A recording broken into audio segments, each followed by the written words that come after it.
फ़ाइज़ा अली जे बारे में जंहिंखे सॼो जग सुञाणे थो दोस्तो। फ़ाइज़ा अली हिकु गुलकार आहे दोस्तो। उन कॾहिं पैदा थियो ऐं उन खां अलावा म्यूज़िक दुनिया में उन कॾहिं क़दम रखियो ऐं उन खां अलावा उन जी कंहिं मदद कई, कहिड़े कहिड़े आर्टिस्टनि ऐं कहिड़नि कहिड़नि गुलकारनि उन्हनि जी मदद कई, उहो बि हिन वीडियो में मुकमल तव्हांखे ॿुधाईंदासीं।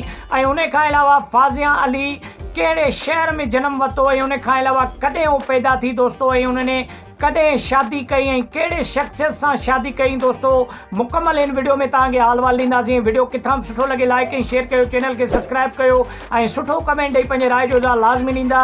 त दोस्तो हलूं था पाण मेन टॉपिक जी तरफ़। त फ़ाइज़ा अली किथां जी आहे ऐं कॾहिं पैदा थी दोस्तो। फ़ाइज़ा अली 9 अक्टूबर 2002 में जनमु वरितो दादू शहर में दोस्तो। उन खां पोइ जेको आहे सो शिफ्ट थी आहे हैदराबाद में दोस्तो। हैदराबाद में मां उते रहणु लॻी ऐं उन खां अलावा उन सिंध जे मुख़्तलिफ़ शहरनि में दोस्तो उन पंहिंजे गुलकारी जा आवाज़ बखेरिया ऐं उन खां अलावा पहिरीं शादियुनि जे फंक्शन में थोरो थोरो जेको आहे सो म्यूज़िक ॻाए ऐं हिननि पंहिंजे दाद जो ऐं पंहिंखे मशहूरु करण जो सिलसिलो जारी रखियो दोस्तो।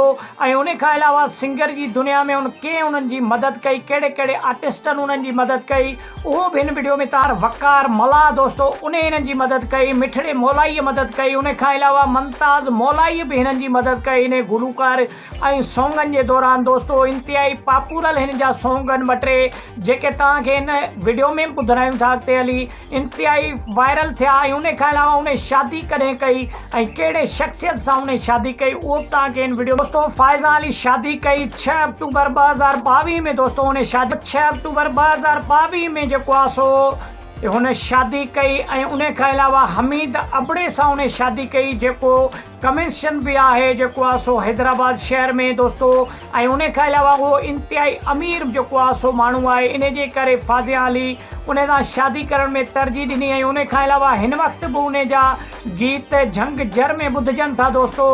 ऐं इंतिहाई पॉपुलर सिंध जी जेका आहे ॻाइणी आहे फ़ाज़िया अली ऐं इंतिहाई मशहूर भी आहे दोस्तो।